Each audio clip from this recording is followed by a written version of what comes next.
अगं प्रिया, किती तो राग, किती ती चिडचिड. हा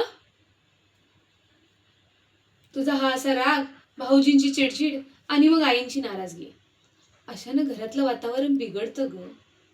अगं चुका प्रत्येकाकडून होतात, पण त्या चुकांपेक्षा नाती महत्वाची असतात ना ग.